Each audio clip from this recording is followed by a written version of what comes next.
पहला क्वेश्चन है, सिंधु घाटी सभ्यता को खोज निकालने में जिन दो भारतीयों का नाम जुड़ा है, सिंधु घाटी सभ्यता को खोज निकालने में किन दो भारतीयों का नाम जुड़ा है। देखिए, सिंधु घाटी सभ्यता, जहां तक सिंधु घाटी सभ्यता का सवाल है, इसको प्रकाश में लाने में अंग्रेजों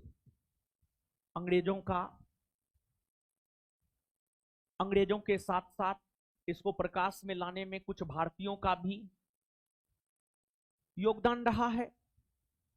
इस सभ्यता को प्रकाश में लाने में जिन दो भारतीयों का योगदान रहा है, एक है दयाराम साहनी और दूसरे हैं राखलदास बनर्जी।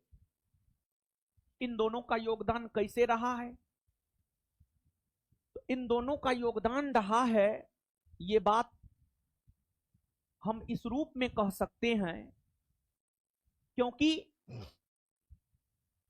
जो आपको सिंधु घाटी सभ्यता है,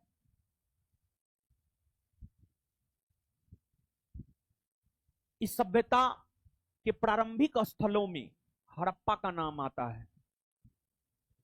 हड़प्पा की खोज, हड़प्पा नामक स्थल की खोज दयाराम साहनी ने किया, और सिंधु घाटी सभ्यता के प्रारंभिक स्थलों में मोहनजोदड़ो का नाम आता है। मोहनजोदड़ो की खोज राखलदास बनर्जी ने किया। तो प्रारंभिक हड़प्पाई स्थलों में हड़प्पा और जिस मोहनजोदड़ो का नाम आता है, उस हड़प्पा और मोहनजोदड़ो की खोज अगर देखी जाए तो दयाराम साहनी और राखलदास बनर्जी जैसे विद्वानों ने किया है।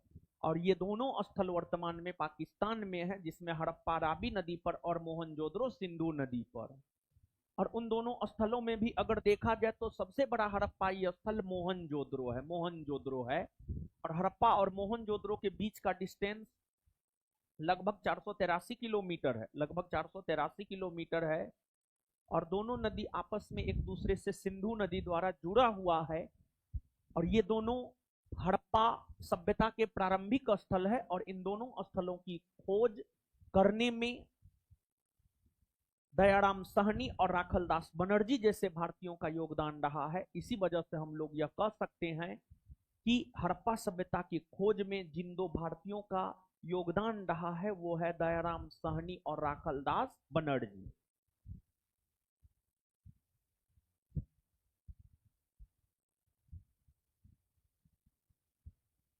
वैदिक कर्मकांड में होता का संबंध है। वैदिक कर्मकांड में होता का संबंध किससे, होता का संबंध किससे? देखिए, आप ध्यान दीजिएगा, वेदों की संख्या 4 है। ऋग्वेद, यजुर्वेद, सामवेद, अथर्ववेद। हर वेद के पाठकर्ता को अलग अलग नाम से पुकारा जाता है। तो इसमें जो ऋग्वेद के पाठकर्ता है, उसी को होता या होत्री कहा जाता है। जो ऋग्वेद है, सबसे प्राचीनतम वेद ऋग्वेद, जो ऋग्वेद है, ऋग्वेद के जो पाठकर्ता है, उसी को होता या होत्री कहा जाता है। तो इसका संबंध ऋग्वेद से है। फिर यजुर्वेद, यजुर्वेद के पाठकर्ता को अर्धव्यू, यजुर्वेद के पाठकर्ता को अगर देखा जाए तो यजुर्वेद के पाठकर्ता को अर्धव्यू कहा जाता है। अर्धव्यू कहा जाता है। फिर सामवेद के पाठकर्ता को उदगाता या उदात्री कहा जाता है। सामवेद के पाठकर्ता को उदगाता या उदात्री कहा जाता है। और फिर अथर्ववेद है, अथर्ववेद के पाठकर्ता को जो है ब्रह्मा कहा जाता है। ब्रह्मा कहा जाता है। और परीक्षा में सबसे ज्यादा बार पूछा जाने वाला जो प्रश्न है इसमें से, वो अथर्ववेद के पाठकर्ता को क्या कहा जाता है, यह बात परीक्षा में सबसे ज्यादा बार पूछा गया है। तो आप इसको याद रखिएगा, अथर्ववेद के पाठकर्ता को ब्रह्मा कहा जाता है। एक आध गो क्वेश्चन पूछते हैं, जवाब दीजिए। किस वेद को कर्मकांडीय वेद कहा जाता है? यजुर्वेद। यजुर्वेद को कर्मकांडीय वेद कहा जाता है। किस वेद को भारतीय संगीत का जनक माना जाता है? सामवेद। और इसके बाद वेद त्रयी के अंतर्गत कौन नहीं आता? अथर्ववेद, अथर्ववेद। समझ गए? तो ये सब बात याद रखिएगा। जो तीन प्रश्न हम आपसे अभी पूछे हैं, आप लोगों ने जवाब भी दिया है, कुछ लोग जवाब दिए हैं, कुछ नहीं दिए हैं। ये तीनों प्रश्न किसी न किसी परीक्षा में आपसे पूछे गए।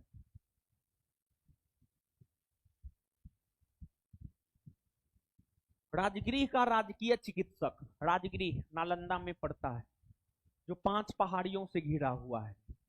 राजगृह 5 पहाड़ियों से घिरा हुआ है।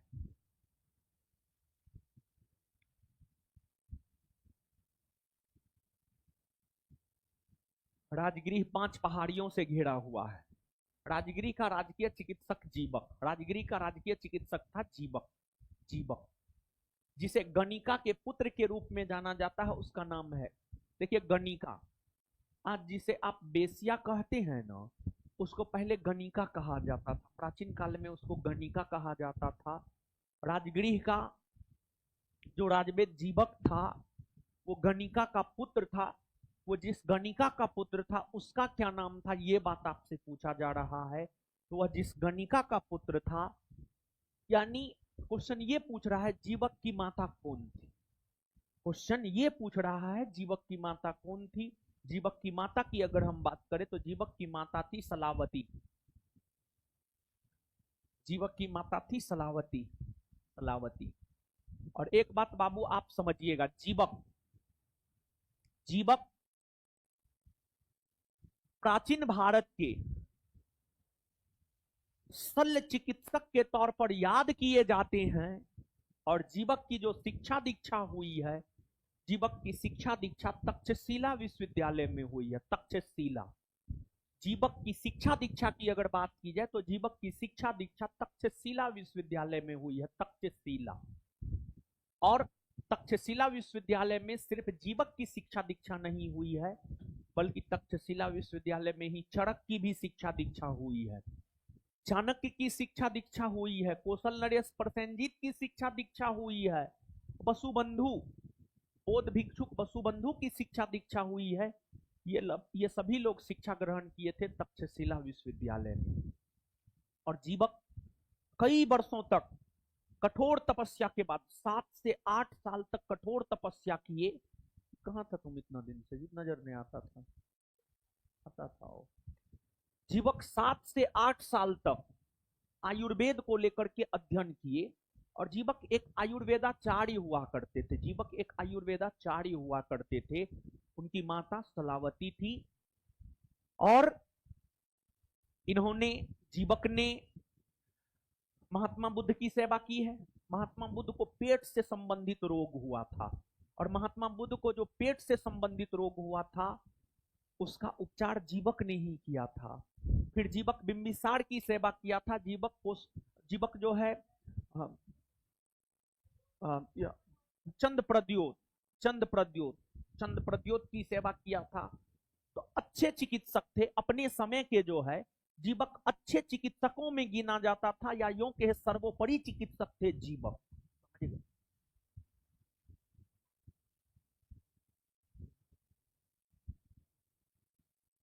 निम्नलिखित में से कौन सी प्राचीन भारत की लिपि दाई से बाई ओर, इधर दाई है इधर बाई है?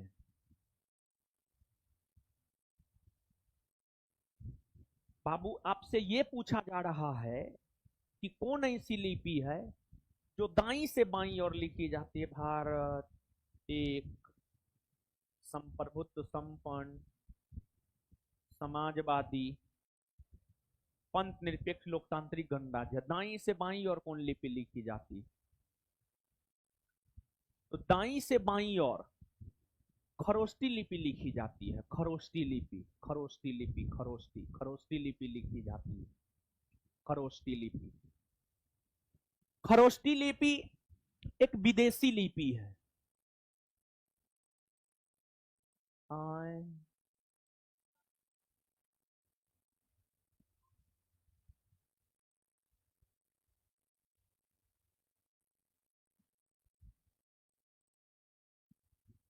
खरोष्टी लिपि एक विदेशी लिपि है। प्राचीन काल में, 516 ईस्वी पूर्व में भारत के ऊपर ईरानी आक्रमण हुआ। और जब 516 ईस्वी पूर्व में भारत के ऊपर ईरानी आक्रमण हुआ, उस ईरानी आक्रमण के वजह से ही भारत में खरोष्ठी लिपि का विकास हुआ। खरोष्ठी लिपि का विकास हुआ भारत में खरोष्ठी लिपि का विकास हुआ। और अशोक ने जो अभिलेख लिखा है वो ब्राह्मी लिपि में है, खरोष्ठी लिपि में है, अरमाइक लिपि में है। अशोक के जो अभिलेख भारत से मिले हैं वो ब्राह्मी लिपि में है। अशोक के जो अभिलेख पाकिस्तान से मिले हैं वो खरोष्ठी लिपि में है। जैसे पाकिस्तान के पेशावर से शहबाजगढ़ी अभिलेख मिला है, खरोष्ठी लिपि में है। पाकिस्तान के हजारा से मानसेहरा अभिलेख मिला है, वो भी खरोष्ठी लिपि में है, वो भी खरोष्ठी लिपि में है। तो खरोष्ठी लिपि में अशोक के अभिलेख मिले हैं, और अशोक के वैसे अभिलेख जो पाकिस्तान से मिले हैं वो खरोष्ठी लिपि में है। ऐसे अशोक के अधिकतर अभिलेख भारत से मिले हैं, और भारत से जो अशोक के अभिलेख मिले हैं वो ब्राह्मी लिपि में है। और जहां तक ब्राह्मी लिपि है, ब्राह्मी लिपि भारत का मूल लिपि माना जाता है। उसी का परिवर्धित रूप है देवनागरी लिपि। आज के डेट में आप भारतीय संविधान के अनुच्छेद 343 को पढ़िए। अनुच्छेद 343, अनुच्छेद 343 यह कहता है कि भारत की राजभाषा हिंदी और लिपि देवनागरी होगी। आज के डेट में देवनागरी लिपि जो है संवैधानिक तौर पर भारत की लिपि है। ब्राह्मी लिपि का ही परिवर्धित रूप है देवनागरी लिपि। और ब्राह्मी लिपि का जहां तक सवाल है, तो जो ब्राह्मी लिपि है वह बाईं से दाईं ओर लिखी जाती है। भारत एक संप्रभुत्व संपन्न dash dash dash dash dash dash. समझ गए? तो इसका उत्तर होगा खरोष्ठी। हाँ, तो ये क्या है जीव?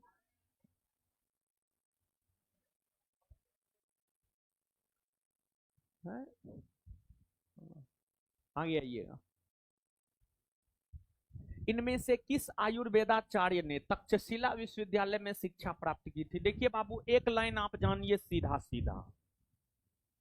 प्राचीन काल में अगर देखा जाए, प्राचीन काल में मतलब 500 ईस्वी पूर्व, 600 ईस्वी पूर्व, 400 ईस्वी पूर्व, 300 ईस्वी पूर्व, 200 ईस्वी पूर्व, इस काल में अगर देखा जाए, प्राचीन काल में अगर देखा जाए, तो प्राचीन काल में शिक्षा का सबसे प्रमुख केंद्र अगर देखा जाए, तो प्राचीन काल में शिक्षा का सबसे प्रमुख केंद्र हुआ करता था तक्षशिला। और तक्षशिला आयुर्वेद और धनुष विद्या, आयुर्वेद की विद्या और धनुष विद्या को लेकर जो है प्रसिद्ध था तक्षशिला विश्वविद्यालय, प्रसिद्ध था तक्षशिला विश्वविद्यालय। और तक्षशिला विश्वविद्यालय में ही प्राचीन काल में जितने भी विद्वान हुए, चाहे कनिष्क के दरबार के शल्य चिकित्सक चरक हो, या बिंबिसार के दरबार के शल्य चिकित्सक जीवक हो, चाहे बौद्ध भिक्षुक वसुबंधु हो, या अन्य कोई राजा हो, हर किसी ने, इंक्लूडिंग चंद्रगुप्त मौर्य, इंक्लूडिंग चाणक्य, सभी ने प्राचीन काल में शिक्षा दीक्षा तक्षशिला विश्वविद्यालय से ही ग्रहण किया था। और तक्षशिला विश्वविद्यालय विश्व का सबसे प्राचीनतम विश्वविद्यालय माना जाता है। जो तक्षशिला विश्वविद्यालय है वह विश्व का सबसे प्राचीनतम विश्वविद्यालय माना जाता है। और यह विश्वविद्यालय वर्तमान में पाकिस्तान में है। लेकिन पाकिस्तान जैसे देशों में तक्षशिला विश्वविद्यालय का होना सही नहीं है। समझ गए? अरे यार, तक्षशिला विश्वविद्यालय अगर सच में प्रासंगिक होता तो लोग इतना नापाक हरकत करता। ठीक है, पर्यटक का क्या दोष बताइए? आपको लड़ाई है सरकार से, सेना से, आप मारिए ना, क्या दिक्कत? बताइए, जम्मू कश्मीर का पर्यटन, अब आप ही हमको बताइए, आप घूमने के लिए कश्मीर जाना पसंद करेंगे? एकदम नहीं, एकदम नहीं। गोवा, गोवा, गोवा जानते हैं? पर्यटकों के लिए जो है, पर्यटकों का एक फेवरेट स्थल था गोवा। हाँ, जो भी है, वहां के लोग पर्यटकों को इतना लूटे, गोवा आज खाली रहता है। 1 जनवरी जैसा दिन गोवा का बीच पर आदमी नजर नहीं आ रहा था, मतलब जिस मात्रा में आदमी नजर आना चाहिए। और जब वहां पर्यटकों को सिर्फ आर्थिक तौर पर लूटा गया, तब लोग वहां नहीं जा रहे हैं। कश्मीर में तो मार दिया गया है लोगों को, और पर्यटकों को मारा गया है। और जानते हैं, ये सोची समझी राजनीति के तहत मारा गया है। आप बाबू ये मत समझिएगा, सोची समझी राजनीति के तहत मारा गया है। क्या सोची समझी राजनीति थी? देखिए, पाकिस्तान जो है ना, ख्याली प्लाव पका रहा है कि जम्मू कश्मीर उसका है, जबकि सच में ये है कि जम्मू कश्मीर का जो इलाका है, उसे हरि सिंह के वंशजों में से, हरि सिंह के पूर्वजों में से गुलाब सिंह ने 1 करोड़ रुपया में खरीदा था। तो कश्मीर तो हरि सिंह का हुआ, और हरि सिंह ने विलय पत्र पर हस्ताक्षर किया और कहा हम भारत में मिलाते हैं। तो ऐसे तो कश्मीर भारत का है, लेकिन एक सोची समझी राजनीति के तहत कि कश्मीर को आर्थिक तौर पर कमजोर करेंगे हम, कश्मीर को आर्थिक तौर पर कमजोर करेंगे हम, वहां पर्यटकों को नहीं आने देंगे। और वहां के इनकम का एक मुख्य स्रोत है पर्यटक, मतलब आर्थिक तौर पर कश्मीर को पंगु बनाना है, पर्यटक नहीं आएंगे। भारत कश्मीर पर कितना खर्च करेगा, लेकिन पाकिस्तानियों को यह पता नहीं है, हम भारत के लोग अपने माथा के बाल के लिए, जब बाल उड़ जाता है, माथा का बाल जो होता है लोगों का स्वभाव होता है, हम भारत के लोग माथा के बाल के लिए पर मंथ 50,000 रुपया, लाख रुपया खर्चा कर देते हैं कि बाल अच्छा रहे, बाल सुंदर दिखे। कश्मीर तो भारत का सरताज है, कश्मीर पर कितनों खर्च हो भारत सरकार का, भारत सरकार खर्च करने के लिए तैयार है। और जहां तक युद्ध का सवाल है, देखिए, एक तो मध्यम मार्ग हम भारतीय अपनाते ही हैं, लेकिन जब कोई सर पे चढ़ के तांडव करने लगे तो उसके साथ वही सलूक किया जाना चाहिए, समझिए, जैसे को तैसा। ऐसे भी पाकिस्तानी भारत से कभी जीत पाएगा? नहीं जीत पाएगा। जब भी पाकिस्तानी भारत के साथ युद्ध किया, सब युद्ध में हारा है ना, किसी में जीता है? नहीं जीता है। लेकिन आज के डेट में क्या है, पहले का समय कुछ और था बाप, आज का समय कुछ और है। तो भारत सरकार को भी बड़ी सोच समझ करके निर्णय लेना पड़ रहा है, और निर्णय सोच समझ करके लेना ही नहीं, लेना भी चाहिए। यूक्रेन जैसा छोटा देश पिछले 2 वर्ष से ज्यादा समय से रसिया के साथ लड़ रहा है। क्यों? क्योंकि उसके पीछे अमेरिकी ताकत है। और एक बात याद रखिएगा, अमेरिका किसी का नहीं है, किसी का नहीं है अमेरिका। आप भ्रम में मत रहिएगा कि अमेरिका आपका है बाबू, अमेरिका किसी का नहीं है। अमेरिका व्यापारी है, उसको जहां व्यापारिक लाभ ज्यादा मिलेगा उसके साथ सटल रहेगा, भारत को उकसाएगा, पाकिस्तानों को उकसाएगा, दोनों को लड़ा देगा, हथियार बेचेगा, दोनों देश बर्बाद होता रहे। तो ये भी उचित नहीं है। लेकिन कल जो बैठक हुई है प्रधानमंत्री, गृह मंत्री, रक्षा मंत्री, विदेश मंत्रियों की, उस बैठक की बातें तो बाहर नहीं आई है, लेकिन सूत्रों के हवाले से पेपर सब में छपा है, न्यूज़पेपर में छपा है कि प्रधानमंत्री ने भारत की सेना को खुली छूट दे दिया है कि आपको जो करना है, जैसे करना है आप कीजिए। और इतनी छूट तो भारत की सेना को मिलनी ही चाहिए, समझ गए, निश्चित तौर पर मिलनी चाहिए। लेकिन जो घटना हुआ है, लास्टली हम ये कहेंगे, इसमें भारत की भी प्रशासनिक कमी है और इंटेलिजेंस फेल्योर है भारत का। जहां सैकड़ों पर्यटक जा रहे हैं और सेंसिटिव इलाका है, वहां पर आप सेना को नहीं रख रहे हैं, तो ये उचित ना है। और इस घटना को अंजाम देने में कश्मीर के कुछ रूढ़िवादी लोगों ने आतंकवादियों को मदद किया है।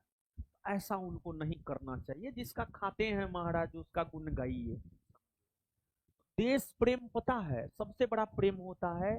और बचपन की बात हम कर रहे हैं और अभी भी हम कर रहे हैं। जब देश प्रेम की बात आती है ना, मतलब जब सोचते हैं दिमाग से, मतलब रोंगटा खड़ा हो जाएगा। रोंगटा मतलब ये सब खड़ा हो जाएगा आपका, समझे। और देश प्रेम से बढ़ के बाबू कुछ नहीं है। देश फर्स्ट है। अरे यार, देश है तब ना आप हैं जी। देश की मिट्टी को उपजा करके आप खाते हैं, यहीं से सब कुछ आप अर्जन करते हैं। तो देश से बढ़ के मेरे ख्याल से हमको नहीं लगता है कुछ होना चाहिए, समझे। तो इसका बाबू उत्तर चरक और जीवक दोनों होगा। चरक और जीवक दोनों होगा इसका उत्तर, सी और डी दोनों।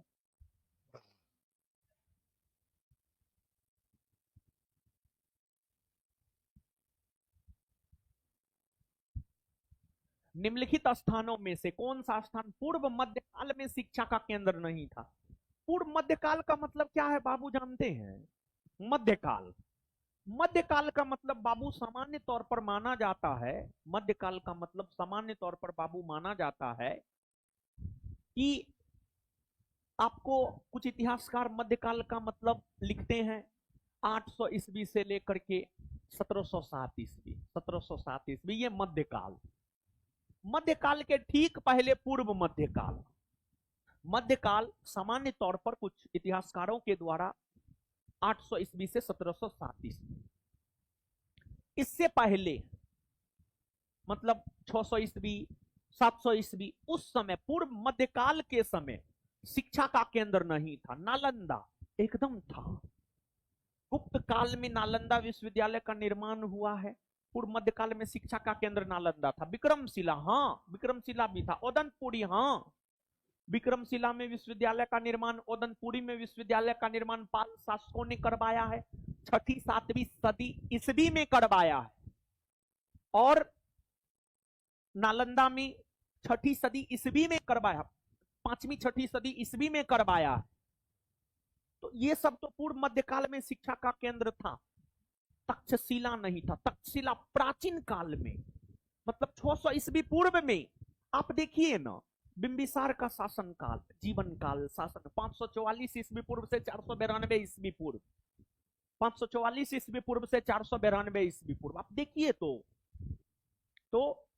तक्षशिला पूर्व मध्यकाल के शिक्षा का प्रमुख केंद्र नहीं था, बल्कि प्राचीन काल के शिक्षा का प्रमुख केंद्र था। प्राचीन काल के शिक्षा का प्रमुख केंद्र था। मुस्कुरा रहे हैं, मुस्कुराइए।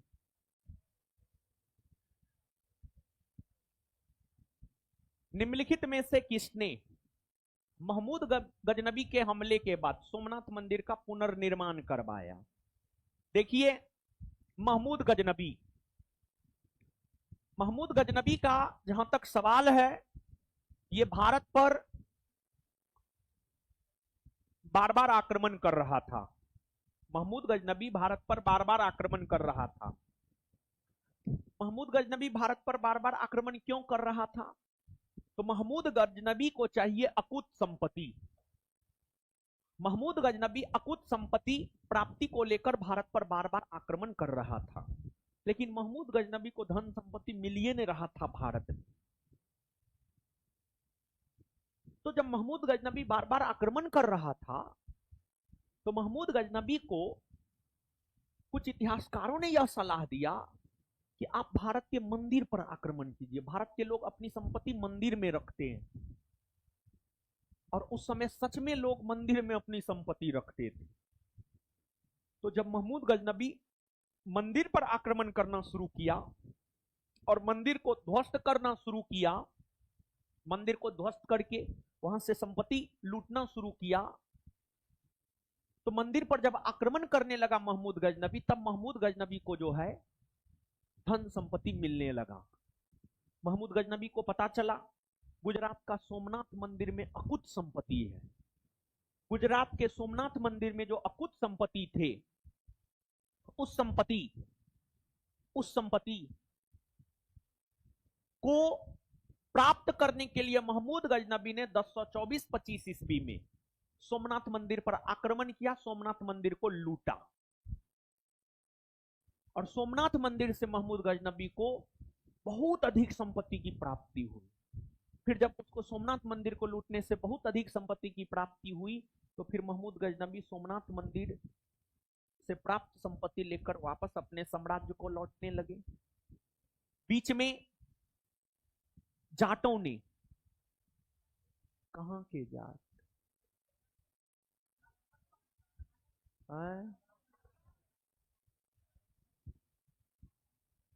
सिंध के जाट, बीच में जो है जब वो धन संपत्ति लेकर के लौट रहा था तो कुछ भारतीयों ने महमूद गजनबी के मार्ग में रुकावट बनने का काम किया। महमूद गजनबी बड़ी दूरदर्शी था, महमूद गजनबी नहीं उलझा, सबसे पहले धन संपत्ति रख करके आ गया, फिर से भारत पर आक्रमण किया।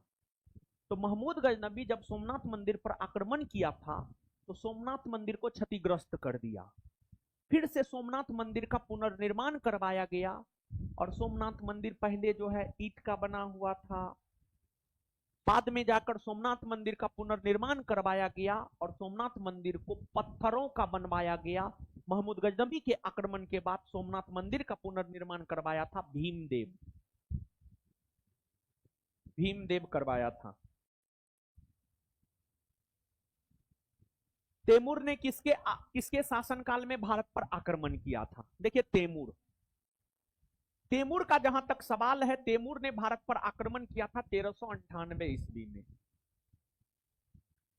तैमूर ने भारत पर आक्रमण किया था 1398 ईस्वी में। तैमूर ने भारत पर आक्रमण किया था 1398 ईस्वी में। अब अलाउद्दीन खिलजी, इनका शासनकाल है बाबू 1296 से 1316। पहलौल लोदी 1451 से 1489। फिरोज शाह तुगलक 1351 से 1388 ईस्वी। मोहम्मद बिन तुगलक 1325 से 1351 ईस्वी। तो ये जो ऑप्शन में दिए हुए हैं इन शासकों का कार्यकाल है। थोड़ा सा देख के देखिए, क्या तैमूर के आक्रमण के समय ये सब शासक में से कोई था? बताइए बताइए।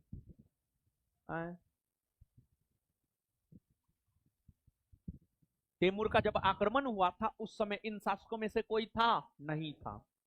तो तैमूर के आक्रमण के समय इन शासकों में से कोई भी नहीं था।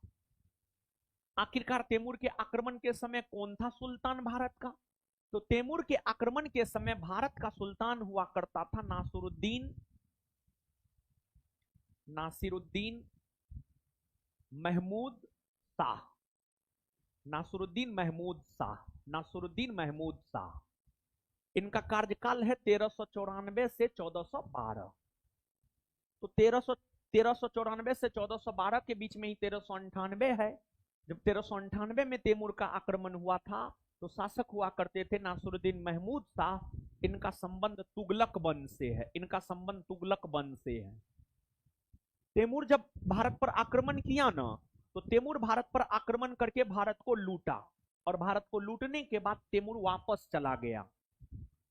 और तैमूर का ही वंशज था बाबर। बाबर भी जब भारत पर आक्रमण किया ना तो भारत के शासकों को यह लगा यह तो तैमूर का वंशज है, जैसे तैमूर आया, आक्रमण किया, लूटा और चला गया, वैसे बाबर भी भारत पर आक्रमण करेगा, भारत को लूट कर चला जाएगा। लेकिन बाबर ऐसा नहीं किया। बाबर ने क्या किया? तो बाबर ने जो है भारत में खुट्टा गाड़ दिया, मुगल वंश को स्थापित कर दिया बाबर ने, समझे। और हाल फिलहाल में न्यूज आ रहा है 7th क्लास के एनसीईआरटी से जो है दिल्ली सल्तनत और मुगल काल को हटाया जा रहा है, समझे।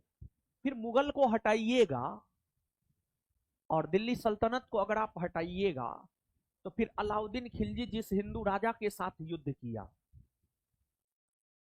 अकबर जिस राजपूत शासक के साथ युद्ध किया। तो ऐसा हो सकता है, हमको लगता है कि ऐसा करेगा कि जैसे अभी मध्यकाल में क्या है, हमको इतिहास पढ़ने में स्टूडेंट लाइफ में सबसे ज्यादा प्रॉब्लम मध्यकाल में होता था, और मध्यकाल में नाम सब थोड़ा अटपटा सब है। तो अब हमको लगता है जैसे अभी दिल्ली सल्तनत और मुगल काल के जरिए मुगल बादशाहों को बढ़ा चढ़ा कर दिखाया जाता है, सुल्तानों को बढ़ा चढ़ा कर दिखाया जाता है। तो जब सिलेबस में परिवर्तन होगा तो हो सकता है हिंदू राजाओं को बढ़ा चढ़ा कर दिखाया जाए। और ऐसे भी हम लोगों का इतिहास तो सबसे पहले अंग्रेज ही लिखा है, तो अंग्रेज तो तोड़ मरोड़ करके हम लोगों का इतिहास लिखा है, और जो लिख दिया है उसको हम लोग मानने लगे हैं, समझ गए। तब ये होगा, राणा सांगा को बढ़ा चढ़ा कर दिखाया जाएगा, महाराणा प्रताप को बढ़ा चढ़ा कर दिखाया जाएगा, यही होगा। शिवाजी को, शिवाजी तो ऐसे मतलब शिवाजी तो शिवाजी थे महाराज। देखिए शिवाजी के नाम पर लोग समझता है कि हिंदुत्ववादी चेहरा था, ठीक है, लेकिन शिवाजी सर्वधर्म संभव में विश्वास करते थे। शिवाजी की सेना में मुसलमान सब भी था, समझे, सर्वधर्म संभव में विश्वास करते थे। और देखिए सर्वधर्म संभव ही सबसे अच्छी नीति है, सर्वधर्म संभव ही सबसे अच्छी नीति है। मेरे विचार में तो ये धर्म जाति पाति सबको खत्म कर दिया जाना चाहिए, समझ गए। फालतू चीज है, ये सब लोगों को उलझाता है, लोगों को लड़ाता है, ये सब लोगों का विकास नहीं होता। हमको लगता है जब ये सब चीज खत्म हो जाएगा देश का विकास बहुत तीव्र गति से होगा, ऐसा मेरा अपना विचार है। तो इसका कोई भी उत्तर नहीं होगा, बात क्लियर। आगे, किताबुल हिंद रचना के प्रसिद्ध लेखक का नाम था। देखिए किताबुल हिंद या तहकीक हिंद नामक पुस्तक की रचना अल बरूनी ने किया है, जिसका मूल नाम है अबू रेहान। अबू रेहान जो महमूद गजनबी के साथ भारत आया था। और किताबुल हिंद मूलतः अरबी भाषा में लिखा हुआ पुस्तक है, अरबी भाषा में मूलतः लिखा हुआ पुस्तक है। और इस पुस्तक से हमें 11वीं सदी के भारत के सामाजिक, राजनीतिक, आर्थिक, धार्मिक, भारत के 11वीं सदी के सामाजिक, राजनीतिक, आर्थिक, धार्मिक स्थिति के बारे में जानकारी मिलती है, जिस वजह से इस पुस्तक को 11वीं सदी का दर्पण भी कहा जाता है। निम्नलिखित में से कौन एक सही सुमेलित नहीं है, मतलब कौन एक गलत है। एक तरफ शासक है और एक तरफ राज्य है। शासक राणा हमीर मेवाड़ के शासक थे, हाँ। राणा चुंडा मारवाड़ के शासक थे, हाँ। मलिक राजा फरूकी खानदेश के शासक थे, हाँ। मलिक सरवर ख्वाजा मालवा के शासक थे, नहीं, ये जौनपुर के शासक थे। जौनपुर उत्तर प्रदेश में जौनपुर पड़ता है, जौनपुर के शासक थे मलिक सरवर ख्वाजा। मध्यकाल में, विशेष तौर पर सल्तनत काल में, और सल्तनत काल के अंतर्गत भी तुगलक काल में जौनपुर में स्वतंत्र शासन की स्थापना जो है मलिक सरवर ख्वाजा ने किया था, मलिक सरवर ख्वाजा ने किया था। तो ये मालवा के शासक नहीं थे, बल्कि ये जौनपुर के शासक थे। बाद बाकी सब सही। औरंगजेब ने दक्षिण में जिन 2 राज्यों को विजय किया था वह था, औरंगजेब जो है दक्षिण में किन 2 राज्यों का विजय किया। देखिए ध्यान दीजिएगा, मुगल बादशाहों में प्रथम मुगल बादशाह बाबर उत्तर भारत में ही रह गया। द्वितीय मुगल बादशाह हुमायूं, वो भी उत्तर भारत में ही रह गया। तृतीय मुगल बादशाह हुए अकबर। अकबर ने ही पूरे उत्तर भारत को सर्वप्रथम जीता, कुछ एकाध गो को छोड़ करके। अकबर ने पूरे उत्तर भारत को जीता, और फिर अकबर दक्षिण भारतीय राज्यों का अभियान करना शुरू किया। अकबर ने कुछ दक्षिण भारतीय राज्यों को जीता, फिर अकबर के बाद जहांगीर ने, फिर शाहजहां ने, और फिर आगे चल करके औरंगजेब ने अपने समय में मूलतः 2 दक्षिण भारतीय राज्य को जीता। सॉरी, उल्टा पुल्टा बोल दिए, नहीं ना। अकबर सबसे पहले उत्तर भारतीय राज्य को जीता। अकबर ही प्रथम मुगल बादशाह हुए जिन्होंने दक्षिण भारतीय राज्य को जीता। अकबर जब दक्षिण भारतीय राज्यों का अभियान किए, तो अकबर के बाद जो उनका बेटा जहांगीर हुआ, उनका पोता शाहजहां हुआ, उनका परपोता औरंगजेब हुआ, वो लोग भी दक्षिण भारतीय राज्यों का अभियान किया। उसी क्रम में औरंगजेब, जहां तक औरंगजेब का सवाल है, बहुत साम्राज्यवादी प्रवृत्ति का था। और औरंगजेब थोड़ा क्रूर और अत्याचारी था। औरंगजेब में क्या था जानते हैं? वो जैसा था वैसा दिखता नहीं था, और जैसा दिखता था वो वैसा था नहीं। एक एग्जाम्पल, औरंगजेब अपने दरबार में संगीत पर रोक लगा दिया था, जबकि उसकी बेटी बहुत बड़ी संगीतज्ञ थी, संगीत की बहुत बड़ी प्रेमी थी। जब संगीत पर रोक लगा दिया तो उसकी बेटी संगीत की इतनी बड़ी प्रेमी कैसे हो गई? तो मतलब औरंगजेब जो था वैसा दिखता नहीं था, और जैसा दिखता था औरंगजेब वैसा था नहीं। तो औरंगजेब का जहां तक सवाल है, औरंगजेब अपने जीवन का अधिकतर समय एज ए बादशाह दक्षिण भारत में गुजारे हैं। दक्षिण भारत में उसके पीछे एक रीजन शिवाजी भी थे। शिवाजी औरंगजेब के नाक में दम कर ले रहते थे। और दूसरा रीजन उनके साम्राज्यवादी प्रवृत्ति का होना भी था। वे साम्राज्य विस्तार भी करना चाहते थे, और उन्होंने साम्राज्य विस्तार करने के क्रम में ही बीजापुर और गोलकुंडा 1686-87 ईस्वी में बीजापुर और गोलकुंडा जैसे दक्षिण भारतीय राज्यों को जीतकर अपने साम्राज्य में मिलाने का काम किया।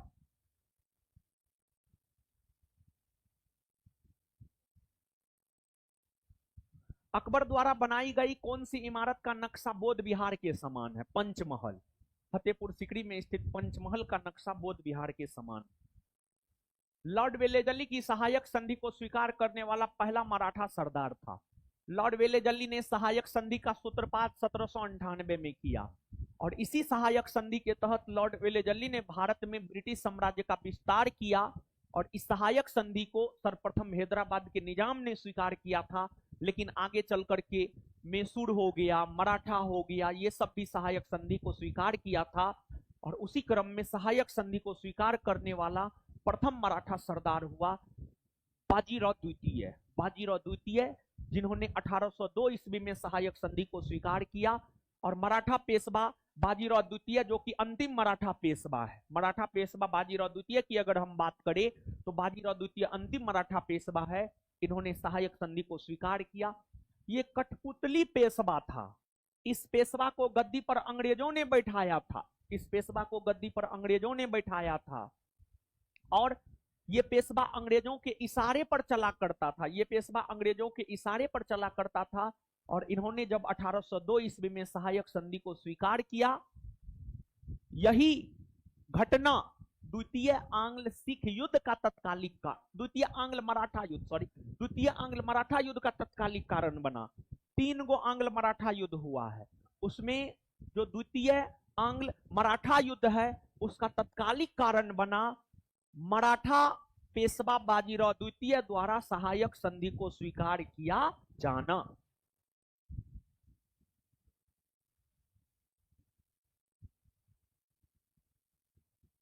पंजाब भूमि हस्तांतरण अधिनियम कब पारित किया गया? पंजाब भूमि हस्तांतरण अधिनियम 1900 ईस्वी में पारित किया गया। 1900 ईस्वी में। वह बंगाली नेता कौन था जिसने सामाजिक धार्मिक सुधारों का विरोध किया और रूढ़िवादिता का समर्थन किया?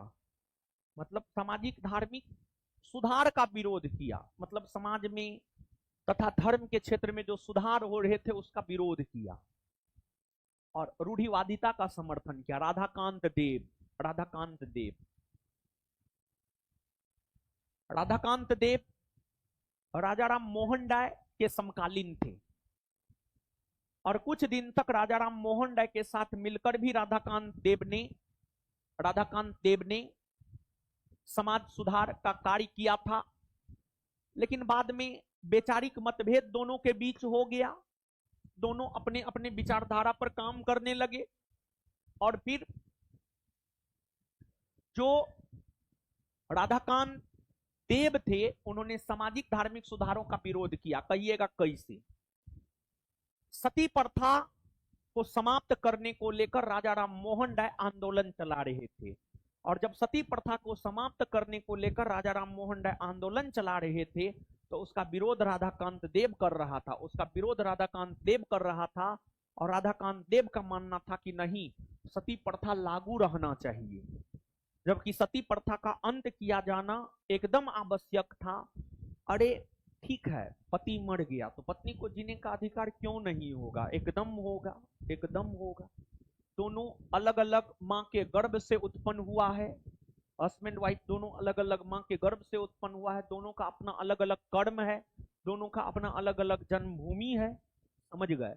तो क्यों नहीं, क्यों सती प्रथा हो, क्यों पति के मर जाने पर पति पत्नी को भी जला दिया जाए? एकदम सही प्रथा नहीं था।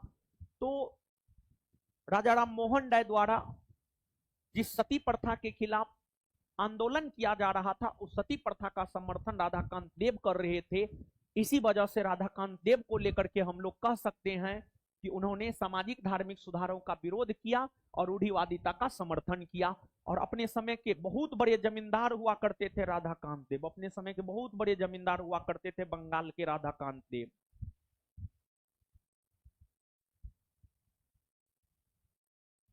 महारानी विक्टोरिया की उद्घोषणा 1858 का उद्देश्य था। महारानी विक्टोरिया ने 1858 में जो उद्घोषणा किया उसका उद्देश्य क्या था? पहला, भारतीय राज्यों को ब्रिटिश साम्राज्य में मिलाने की किसी भी विचार का परित्याग करना। हाँ हाँ सही है। भारतीय प्रशासन को ब्रिटिश क्राउन के अंतर्गत रखना। हाँ। भारत के साथ ईस्ट इंडिया कंपनी के व्यापार का नियमन करना नहीं, खत्म करना, खत्म करना।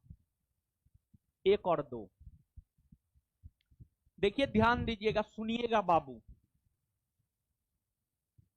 अंग्रेज, गौर फरमाइएगा, अंग्रेज भारत में ब्रिटिश साम्राज्य का विस्तार करना शुरू 1757 के पलासी युद्ध से कर दिया। आगे चलकर अंग्रेज युद्ध के माध्यम से भारत में ब्रिटिश साम्राज्य का विस्तार किया, सहायक संधि के माध्यम से किया, फॉरवर्ड पॉलिसी के माध्यम से किया, और राजहड़प नीति के तहत या डॉक्ट्रिन ऑफ लैप्स के तहत भारत में ब्रिटिश साम्राज्य का विस्तार अंग्रेजों ने किया। लॉर्ड डलहौजी 1848 में भारत का गवर्नर जनरल बनाकर भेजा गया और उनको कहा गया आप जाइए, जितना हो सकता है उतना अधिक से अधिक भारत में ब्रिटिश साम्राज्य का विस्तार कीजिए, क्योंकि इसके बाद विस्तारवादी नीति का हम लोग परित्याग कर देंगे, विस्तारवादी नीति का हम लोग परित्याग कर देंगे, फिर भारत में अच्छे से शासन प्रशासन करेंगे। तो जब 1858 में महारानी विक्टोरिया की घोषणा आई तो उसमें कहा गया कि अब हम लोग भारत में ब्रिटिश कंपनी के साम्राज्य का विस्तार नहीं करेंगे, बल्कि विस्तारवादी नीति का हम त्याग कर रहे हैं, विस्तारवादी नीति का हम त्याग कर रहे हैं, और अब हम भारत में जीते गए क्षेत्रों पर अच्छे से शासन करेंगे। और अच्छे से शासन करने को लेकर 1858 के घोषणा के तहत भारत के शासन प्रशासन को ब्रिटिश क्राउन के तहत ले लिया गया और ब्रिटिश कंपनी के शासन को पूरी तरीका से भारत से अंत कर दिया गया, अंत कर दिया गया, समझ गए ना? कि नियमन किया गया, नियमन मतलब आगे बढ़ाया गया नहीं, अंत कर दिया गया था। इसी वजह से 1 2 सही है और 3 गलत है। कुछ समझे हैं? अभी जो लेक्चर दिए हैं अगर ये दिमाग में गया होगा तब आपको समझ में आया होगा कि हाँ 1 2 सही है 3 गलत।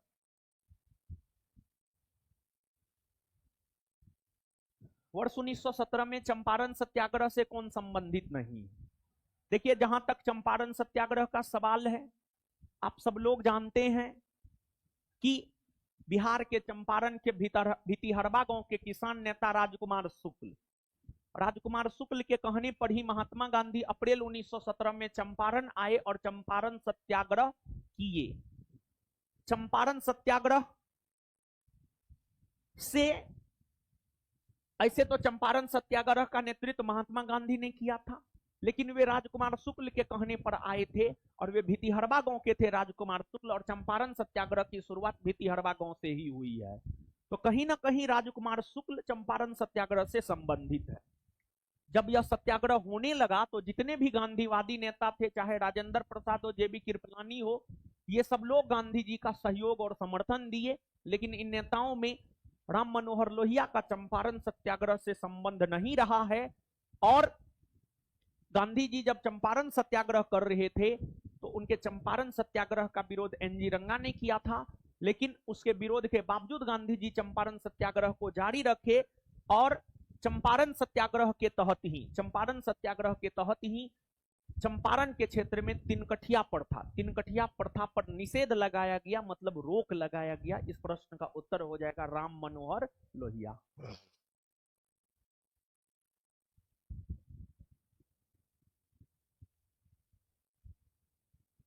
निम्नलिखित क्रांतिकारियों में से किसको प्रसिद्ध काकोरी षड्यंत्र केस में फांसी की सजा दी गई थी? देखिए, आप सब लोग जानते हैं काकोरी षड्यंत्र केस 1925,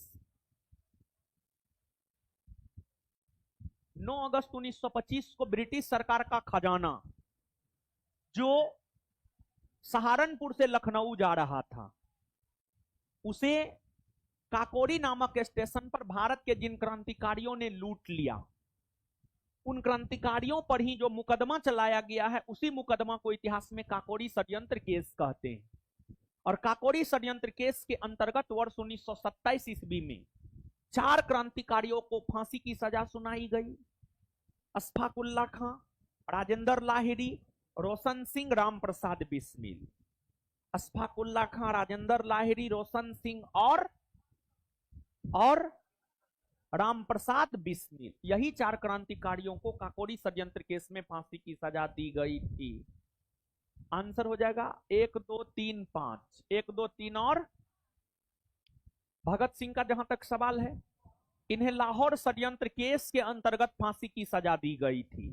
और चंद्रशेखर आजाद का जहां तक सवाल है, ये काकोरी कांड को अंजाम देने में भी साथ थे और लाहौर षड्यंत्र केस में भी साथ थे, लेकिन ये दोनों में बच निकले थे। नाम आजाद था, जीवन भर आजाद रहे। समझ गए? आजकल तो नाम सुंदर होता है, काम छुचुंदर होता है। वर्ष 1946 में गठित अंतरिम सरकार के मंत्रिमंडल में श्रम विभाग किसे सौंपा गया था? श्रम विभाग जगजीवन राम को सौंपा गया था। और स्वतंत्र भारत के प्रथम मंत्रिमंडल में भी श्रम विभाग जगजीवन राम को ही सौंपा गया था। तो अंतरिम मंत्रिमंडल में भी श्रम विभाग जगजीवन राम को, और स्वतंत्र भारत के प्रथम मंत्रिमंडल में भी जो है आपको श्रम विभाग जगजीवन राम को ही सौंपा गया था। फिर राजेंद्र प्रसाद का जहां तक सवाल है, अंतरिम मंत्रिमंडल में भी कृषि एवं खाद्य मंत्रालय उन्हें सौंपा गया था और स्वतंत्र भारत के प्रथम मंत्रिमंडल में भी सौंपा गया था। अनुग्रह नारायण सिंह और सैयद अली जहीर, इन लोगों को अंतरिम मंत्रिमंडल में कुछ नहीं सौंपा गया था। सबको सब चीजें ये देगा। प्रसिद्ध पुस्तक फाउंडेशन ऑफ इंडियन कल्चर के लेखक हैं। प्रसिद्ध पुस्तक फाउंडेशन ऑफ इंडियन कल्चर के लेखक है श्री अरविंद घोष। इसके अलावे भी श्री अरविंद घोष की कई सारी रचनाएं हैं। सावित्री किसकी रचना है? अरविंद घोष। लाइफ डिवाइन किसकी रचना है? Aurobindo Ghosh. New lamp for all किसकी रचना है? अरविंद घोष। अरविंद घोष। समझ गए?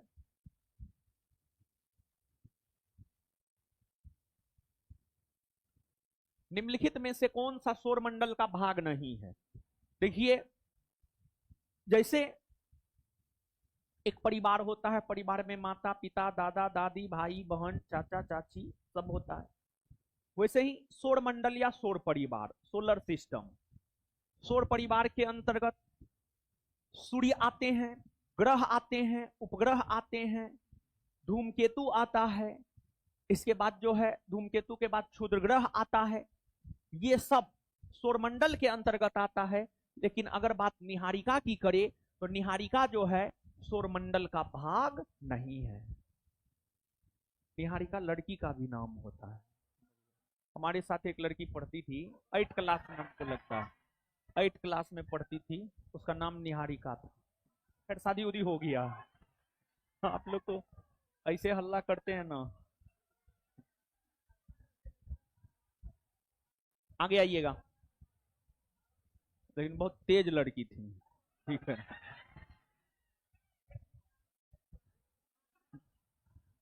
तुमको कर देंगे हम ना चालू, न चाहते न चाहते।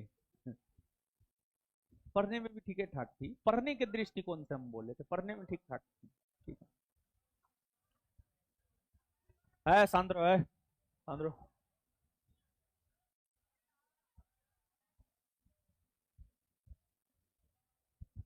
निम्नलिखित में से किस घटना या किन घटनाओं ने जीवों के विकास को प्रभावित किया था?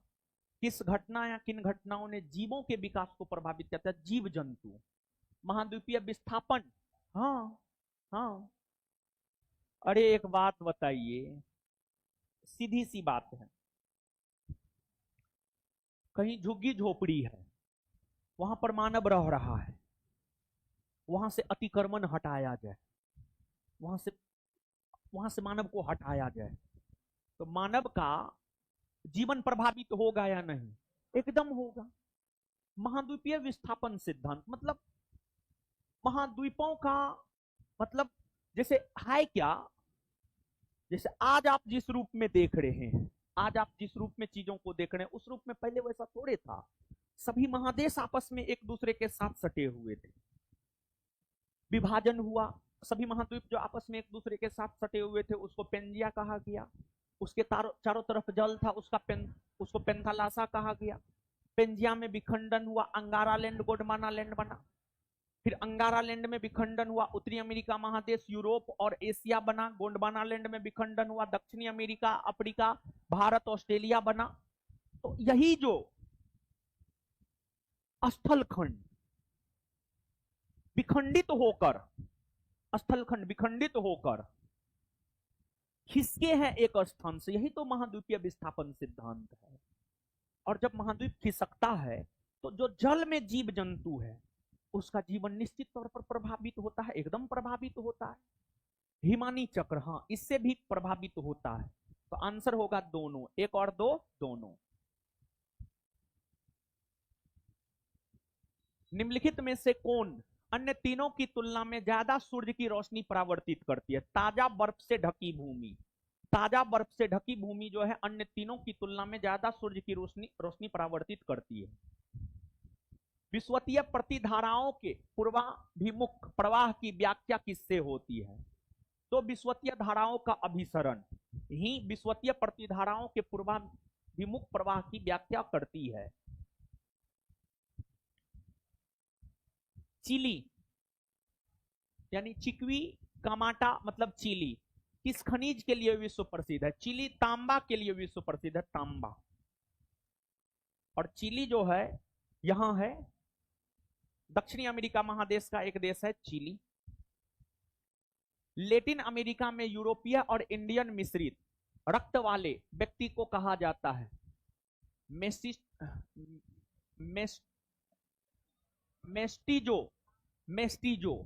मेस्टिजो जो है स्पेनिश शब्द है, स्पेनिश शब्द है और इसका शाब्दिक अर्थ होता है मिश्रित प्रजाति।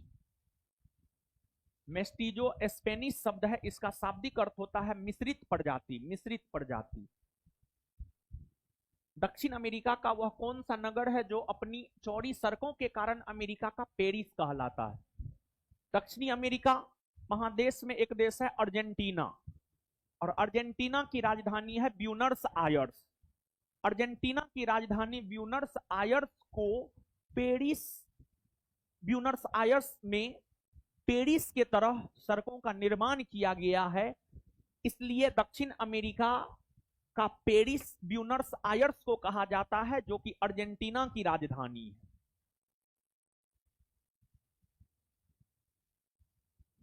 सियाचिन हिमनद कहां स्थित है?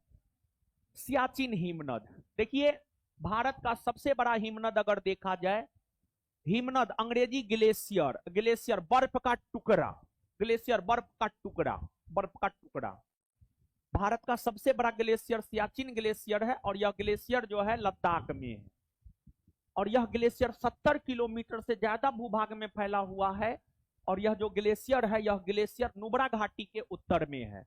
नुब्रा एक नदी है, नुब्रा नदी के द्वारा जो घाटी बनाई जाती है, उस घाटी के उत्तर में ही सियाचिन ग्लेशियर है, जो कि भारत का सबसे बड़ा ग्लेशियर है।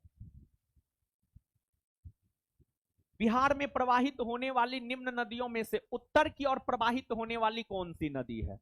बागमती, कमला, कोसी, इनमें से कोई नहीं, कोई नहीं, कोई भी नदी उत्तर की ओर प्रवाहित नहीं होती है। देखिए ध्यान दीजिएगा, बिहार में प्रवाहित होने वाली नदियों में बागमती नदी महाभारत श्रेणी से निकलती है और दक्षिण की ओर बहती है, इधर उत्तर है और इधर दक्षिण है। समझ गए? बागमती नदी महाभारत श्रेणी से निकलती है और उत्तर से दक्षिण की ओर बहती है, ना कि दक्षिण से उत्तर की ओर। कह रहा है उत्तर की ओर, उत्तर की ओर बागमती नहीं बहती है, बल्कि अपने उद्गम से दक्षिण की ओर बहती है। फिर कमला की अगर हम बात करें तो यह भी महाभारत श्रेणी से निकलती है और यह नदी भी उत्तर से दक्षिण की ओर बहती है, अपने उद्गम से दक्षिण की ओर बहती है।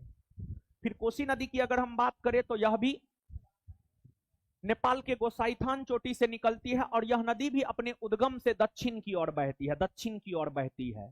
तो बागमती हो, कमला हो, कोसी हो, ये सब नदी नेपाल से निकलती है और भारत में बहती है। और ये सब नदी अपने उद्गम से दक्षिण की ओर बहती है, ये नदी अपने उद्गम से उत्तर की ओर नहीं बहती है। बिहार में बहने वाली नदियों में उत्तर की ओर बहने वाली नदी है सोन। सोन, सोन उत्तर की ओर बहने वाली नदी है। सोन ऑप्शन में है नहीं, आंसर इनमें से कोई नहीं। यहां पे देखिए, यहां पे दिया है, देखिए ना, देखिए बागमती है, देखिए गंडक है, बूढ़ी गंडक है, कोसी है, समझे? तो इधर उत्तर है, इधर दक्षिण है। ये सब नदी देखिए ना, गंडक है, बूढ़ी गंडक है, बागमती है, कोसी है, सब उत्तर से दक्षिण की ओर बह रही है। हाँ कमला भी है, ठीक है, लेकिन इसमें देखिए सोन नदी दक्षिण से उत्तर, पुनपुन दक्षिण से उत्तर, फल्गु दक्षिण से उत्तर, समझे?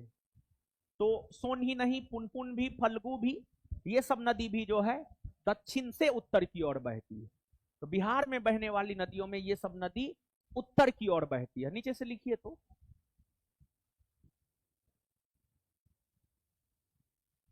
ये क्वेश्चन बिहार के एग्जाम के पॉइंट ऑफ व्यू से महत्वपूर्ण हो जाता है और आप सब में से अधिकतर लोग बिहार का एग्जाम देते हैं। ठीक है, लिखिएगा बाबू।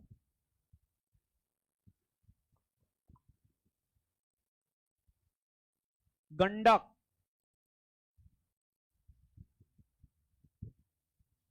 बूढ़ी गंडक,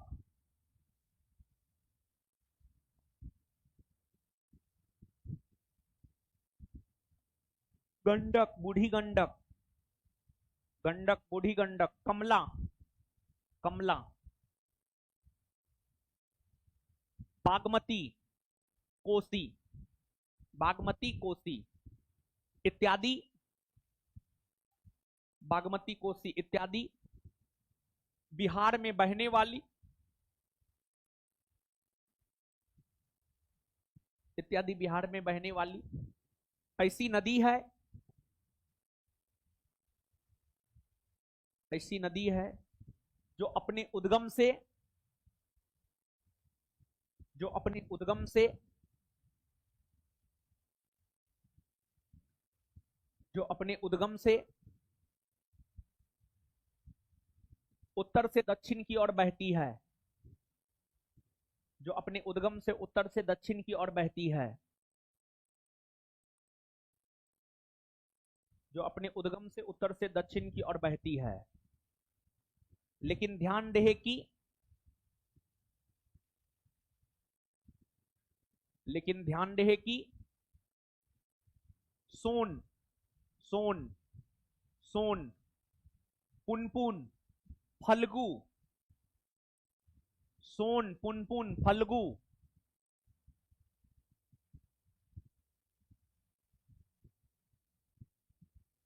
सोन, पुनपुन, फल्गु इत्यादि बिहार में बहने वाली, इत्यादि बिहार में बहने वाली ऐसी नदी है,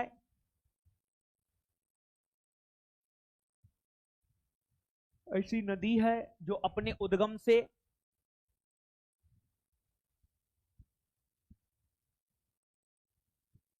उत्तर की ओर बहती है, जो अपने उद्गम से उत्तर की ओर बहती है,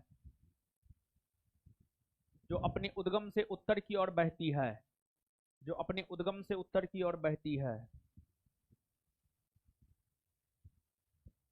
निम्नलिखित में से कौन सी एक कृत्रिम झील है? कृत्रिम झील है। देखिए झील स्वाद के आधार पर दो प्रकार का, मीठे पानी का झील, खारे पानी का झील। फिर निर्माण के आधार पर दो प्रकार का, कृत्रिम झील, प्राकृतिक झील। फिर जो है झील, लेगुन झील होता है, पलाया झील होता है, गोखुर झील होता है, हिमानीकृत झील होता है, विवर्तनिकी झील होता है, डेल्टाई झील होता है। झील कई प्रकार के होते हैं, फाउंडेशन बैच में, हर बैच में विस्तार पूर्वक पढ़ाते हैं। क्या जी, तुम तो पढ़ रही है क्या लड़की है, क्या कर रही है जी? उसी को खरोचते रहती है, मतलब कोई काम ना है। तो इसमें जो कृत्रिम झील है, तमिलनाडु का कोडई कनाल कृत्रिम झील है, आंध्र प्रदेश का कोलेरू डेल्टाई झील है, डेल्टाई झील है, डेल्टाई झील है। उत्तराखंड का नैनीताल हिमानीकृत झील है, हिमानीकृत झील है, हिमानीकृत झील है।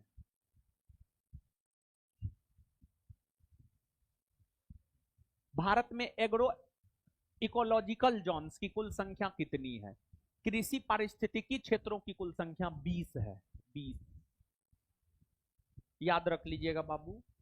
पश्चिमी सिंहभूम में स्थित, झारखंड में है ये, पश्चिमी सिंहभूम में स्थित चिड़िया की सबसे प्रसिद्ध विशेषता क्या है? यहां पर लोह अयस्क खान है, लोह अयस्क खान है। पेट्रो रसायन के उत्पादन का सबसे बड़ा केंद्र स्थित है, पेट्रो रसायन के उत्पादन का सबसे बड़ा केंद्र है गुजरात के जामनगर में। और ये जो अंकलेश्वर है, नुनमाटी है, ट्राम्बे है, यहाँ पर पेट्रोलियम पदार्थ सबका ही उत्पादन होता है, जिसमें ट्राम्बे मुंबई में है, अंकलेश्वर गुजरात में है। बिहार एसआई का पूछा हुआ ये क्वेश्चन है, अंकलेश्वर जहां पेट्रोलियम पदार्थ का उत्पादन होता है किस राज्य में है? गुजरात में। और फिर नुनमाटी कहाँ है? असम में। डिगबोई हो गया, नुनमाटी हो गया, ये असम, नहरकटिया हो गया, ये असम में पेट्रोलियम उत्पादक क्षेत्र है। समृद्धि की सीमा की अवधारणा का प्रतिपादन किसके द्वारा किया गया था? क्लब ऑफ रोम के द्वारा किया गया था। नौकनी संलक्षण उत्पन्न होता है, नौकनी पेड़ में होने वाला समस्या है। जब आप बिहार एसआई की तैयारी करेंगे तो आपका जब मेडिकल होगा तो उसमें नौकनी चेक किया जाता है। फिर आपको आर्मी सब में आप जाइएगा तो नौकनी चेक किया जाता है, यानी पुलिस विभाग में जब आप जाते हैं तो नौकनी चेक किया जाता है, पेड़ में होता है ये। और नौकनी आप लोग समझते होंगे, नौकनी संलक्षण उत्पन्न होता है। फ्लोराइड के प्रदूषण, फ्लोराइड के प्रदूषण से जो है नौकनी उत्पन्न होता है।